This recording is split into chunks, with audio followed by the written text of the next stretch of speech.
नमस्कार बंधू आणि भगिनींनो, मी डॉक्टर संदीप माने. बऱ्याच पालकांचा हा प्रश्न असतो की आपली मुलं का बरं आपलं ऐकत नाही. मला सांगा, आपण तरी आपल्या स्वतःच्या चांगल्या मनाचं कधी ऐकतो का? नाही ऐकत.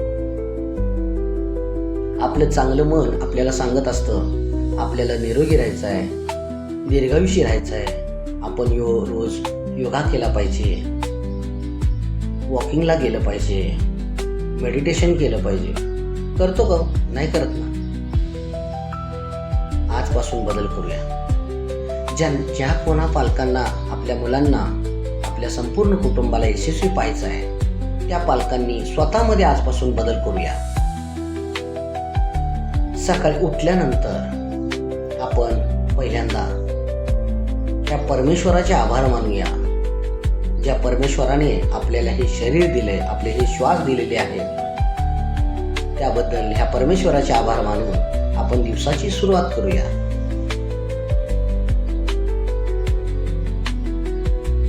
योगा, मेडिटेशन, जप, नामस्मरण, उपवास या सर्व गोष्टी आपल्या जीवनामध्ये आपल्या संपूर्ण कुटुंबाला यश आणि आनंद प्राप्त करून देण्यासाठी अत्यंत आवश्यक आहे.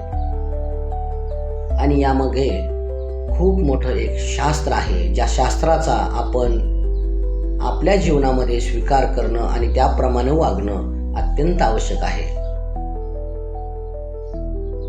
ज्याप्रमाणे एखाद्या चढावर चढ चढण्यासाठी गाडीला गिअरची आवश्यकता असते, परंतु ती गाडी रिव्हर्स येण्यासाठी कोणत्याही गिअरची त्या गाडीला आवश्यकता नसते.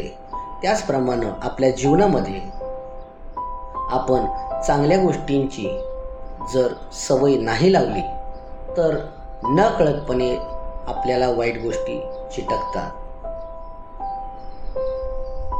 आपण आपल्या शरीराला निरोगी राखण्यासाठी जर दिवसभरातील काही वेळ नाही दिला तर निश्चितप्रमाणे आपण आजारी पडतो. त्याचप्रमाणे आपल्या मुलांना, आपल्या संपूर्ण कुटुंबाला जर आपण चांगली शिस्त नाही लावली तर जे काही बाहेरचं निगेटिव्ह वातावरण आहे, त्या वातावरणाला आपली मुलं, कुटुंब आपलं बळी पडतं.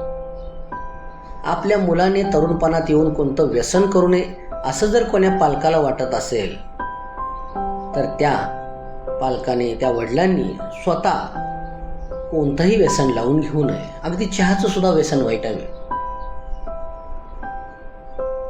या सर्व व्यसनातून मुक्त होऊन आपल्या जीवनाचं जे अंतिम ध्येय आहे ते म्हणजे परमेश्वराची, भगवंताची प्राप्ती, त्याचं दर्शन आणि मोक्ष प्राप्ती.